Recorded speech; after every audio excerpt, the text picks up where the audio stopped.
এখানে ইনস্ট্যান্ট পাওয়ার সাপ্লাইয়ের আইপিএস এর একটি সিম্পল একটা ডেফিনেশন দেওয়া হচ্ছে। সেই ডেফিনেশনে হচ্ছে আইপিএস এমন একটি ডিভাইস যেটা ডিসি ভোল্টেজকে, ব্যাটারির যে ডিসি ভোল্টেজকে এসি ভোল্টেজে সে কনভার্ট করে। এখন আমরা আইপিএস এর ব্লক ডায়াগ্রাম দেখতে পাচ্ছি। এখানে টোটাল 12টা ব্লক দেওয়া আছে। এই ব্লকের মাধ্যমে আমরা একটু বোঝার চেষ্টা করব আইপিএসটা কীভাবে কাজ করে। আমরা প্রথমে যদি মেইনস থেকে শুরু করি, যখনই একটা এসি মেইনস আসবে, যখন 220 লাইন আসবে, তখন একটা ডিলের মাধ্যমে ব্যাটারি চার্জিং শুরু হবে এবং ডিলের মাধ্যমে একটা চেঞ্জ ওভার রিলের মাধ্যমে আউটপুটে ভোল্টেজটা যাবে। তারপর ব্যাটারি যখনই ফুল চার্জ হয়ে যাবে, ফুল চার্জ থেকেও একটা সিগন্যাল যাবে যে ইনভার্টার কাম চার্জিং ট্রান্সফরমারে, এই যে এখানে ব্যাটারি দেওয়া হচ্ছে, চার্জ হচ্ছে, আবার ব্যাটারি থেকে আবার আউটপুট নিয়ে যখন তৈরি হবে 220 ভোল্টেজ তৈরি করবে। আবার এই যে যখন ব্যাটারি লো হবে, ওভারলোড হবে, তখন দুইটা সিগন্যাল শাটডাউন সিগন্যালে যাবে অসিলেটরে, এবং অসিলেটর তখন বন্ধ হয়ে যাবে। আবার যখন এসি মেইন যখন থাকবে না, তখন এখান থেকে একটা সিগন্যাল অসিলেটর পাবে, তখন সে অসিলেটরটা অন হয়ে যাবে। অন হয়ে মসফেট প্যানেলের মাধ্যমে ইনভার্টার যে ট্রান্সফর্মার আছে সেটার মাধ্যমে তখন সে এই যে আউটপুট ভোল্টেজ চেঞ্জ ওভার রিলের মাধ্যমে আউটপুটে দিবে। এখন আমরা এটা কমার্শিয়াল একটা আইপিএস এর মধ্যে কি কি থাকে সেটা আমরা দেখব। যেখানে এটার একটা কমার্শিয়াল একটা আইপিএস এর একটা বাক্স দেখানো হয়েছে। এই প্রতিটা এই আইপিএস এর মধ্যে বেশিরভাগ সময় দুইটা সুইচ থাকে, একটা আইপিএস অন অফের জন্য এবং একটা 220 লাইন অন অফ করার জন্য। এবং বেশিরভাগ আইপিএস এর আউটপুটে 6টা ইন্ডিকেটর থাকে, একটা ওভারলোড, একটা আইপিএস অন, একটা চার্জিং, একটা এসি ইনপুট বা ফুল চার্জ, এবং একটা ব্যাটারি লো। আর এটার ভিতরে আমরা এখন দেখি কি কি আছে। মেইন জিনিস হচ্ছে একটা সার্কিট, একটা ছোট সেন্সিং ট্রান্সফর্মার, একটা মসফেট প্যানেল, এবং হচ্ছে এই যে ইনভার্টার ট্রান্সফর্মার অথবা আইপিএস ট্রান্সফর্মার। এখানে আমরা যে আইপিএস এর যে সবচেয়ে জনপ্রিয় আইপিএস সার্কিটটা আমরা দেখতে পাচ্ছি বাংলাদেশে। এরপর আমরা দেখতে পাচ্ছি যে একটা মসফেট প্যানেল, এখানে যে হিট সিঙ্ক আছে যেটা, এবং মসফেট আছে, এবং এটা ওভারলোড যে সেন্সিং যে কয়েল সেটা আছে, তারপর স্নাবার সার্কিট আছে সেটা দেখতে পাচ্ছি। তারপর এখানে যে ছোট একটা স্টেপ ডাউন ট্রান্সফর্মার দেখতে পাচ্ছি আমরা। এখানে যে মেইন যে আইপিএস ট্রান্সফর্মার অথবা ইনভার্টার ট্রান্সফর্মার আমরা দেখতে পাচ্ছি। এখানে আইপিএস সার্কিট আবার দেখতে পাচ্ছি, এবং সাথে এটা যে পার্টস লিস্ট, টোটাল যে পার্টস লিস্ট সেটা এখানে আমরা দেখতে পাচ্ছি। এখানে বাংলাদেশের সবচেয়ে জনপ্রিয় আইপিএস সার্কিটের স্কিম্যাটিক ডায়াগ্রাম দেখানো হয়েছে। এই স্কিম্যাটিক ডায়াগ্রামকে 3টা ভাগে ভাগ করা যায় 3টা আইসির মাধ্যমে।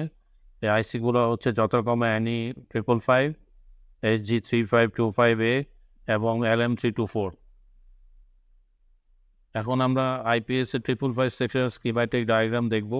এই স্কিম্যাটিক ডায়াগ্রাম মেইন কম্পোনেন্টসগুলো হচ্ছে LM7812, একটি 10K variable preset, BC547 transistor, এবং একটা 220K এবং 22 মাইক্রোফ্যারাড NE555 আইসি, BC557, এবং 3টা রিলে 1, রিলে 2 এবং রিলে 3।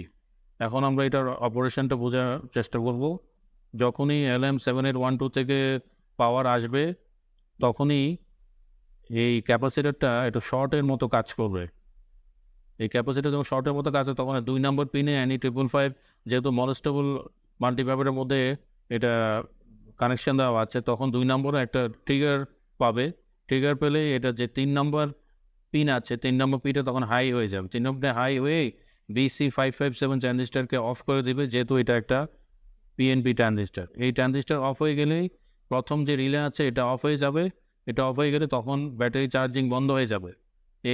এই চার্জিং বন্ধ থাকবে যতক্ষণ পর্যন্ত এই 3 নম্বর পিনটা হাই থাকবে। এই 3 নম্বর পিন হাই থাকবে আরসি টাইম কনস্ট্যান্টের উপর, অর্থাৎ 220K এবং 22 মাইক্রোফ্যারাড গুণ করলে যে টাইম কনস্ট্যান্ট আসবে সেটার উপর। এখন যে 2 নম্বর এবং 3 নম্বর যে রিলে আছে, এই দুইটা রিলে হচ্ছে এই সার্কিটের যে ভোল্টেজের সাথে সরাসরি কানেকশন করা আছে, অর্থাৎ যখনই সার্কিটে ভোল্টেজ আসবে তখন এটা অন হবে, আবার ভোল্টেজ না থাকলে এটা অফ হয়ে যাবে। 2 নম্বর রিলে এসি সাপ্লাইয়ের সাথে এবং লোডের সাথে কানেকশন করা আছে, এবং এই 2 নম্বর রিলের মাধ্যমে 1 নম্বর রিলে হয়ে তো চার্জিং ট্যাপিংয়ে কানেকশন পায় এই কানেক্টরের মাধ্যমে। আর এই 3 নম্বর রিলেকে আমরা চেঞ্জ ওভার রিলে বলতে হবে, কারণ এই রিলের মাধ্যমে লোডে এসি সাপ্লাইটা পাস হবে, আর যখন এটা অফ হয়ে যাবে তখন এটা ইনভার্টার ট্রান্সফরমারের যে ইনভার্টার ট্যাপিংটা আছে আইপিএস ট্যাপ, সেটার সাথে সে কানেকশন পাবে। আর এনি 555টাকে আবার আরেকটা মোডে ব্যবহার করা হয়েছে এখানে, সেটা হচ্ছে যে এই প্রিসেটের মাধ্যমে ব্যাটারির যে ফুল চার্জ সেটা সেটিং করা যায়। যখনই এই প্রিসেট দিয়ে এটা সেটিং করা হবে তখন এই ট্রানজিস্টারটা অন হয়ে এই 22 মাইক্রোফ্যারাড ক্যাপাসিটারটাকে তখন সে ডিসচার্জ করে দিবে। ডিসচার্জ করে দিয়ে সেই অবস্থায় রেখে দিবে যতক্ষণ না ব্যাটারির ভোল্টেজ আবার নর্মাল অবস্থায় ফিরে আসে। এই যখনই এটা শর্ট হয়েছে তখন আবার এই 3 নম্বর পিনটা হাই হয়ে যাবে। হাই হয়ে গেলে এই ট্রানজিস্টারটা তখন আবারও অফ হয়ে যাবে এবং রিলেও তখন অফ হয়ে যাবে, তখন চার্জিং বন্ধ হয়ে যাবে। এবং এটা তখন যতক্ষণ থাকবে যতক্ষণ না ব্যাটারি ভোল্টেজ নর্মাল অবস্থায় ফিরে আসে।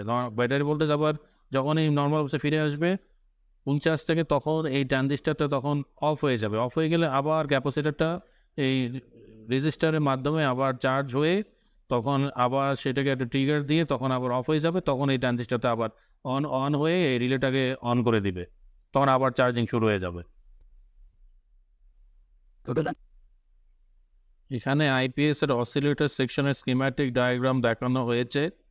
এতে একটি SG3525 এই আইসি ব্যবহার করা হয়েছে। এই আইসির 16 নম্বর পিনে একটি 5.1 রেফারেন্স ভোল্টেজ দেওয়া আছে, যেটা খুবই অ্যাকুরেট। 15 নম্বর পিন হচ্ছে ভিসিসি, 14 নম্বর পিন হচ্ছে আউটপুট বি। এই আউটপুট থেকে একটি 50 হার্টজ স্কোয়ার ওয়েভ সিগন্যাল টো টেম্পল আউটপুটের মাধ্যমে মসফেট প্যানেলে চলে যায়। এবং 13 নম্বর হচ্ছে ভিসিসি, 12 নম্বর হচ্ছে গ্রাউন্ড, এবং 11 নম্বর হচ্ছে আউটপুট। এখান থেকেও একটি 50 hertz square wave signal to temple আউটপুটের মাধ্যমে মসফেট প্যানেলে চলে যায় এই কানেক্টর দিয়ে। 10 নম্বর পিন হচ্ছে শাটডাউন, অর্থাৎ এই পিনে একটি ভোল্টেজ আসলেই এই অসিলেটরটা অফ হয়ে যাবে, বন্ধ হয়ে যাবে। তারপর হচ্ছে 8 নম্বরটা হচ্ছে সফট স্টার্ট।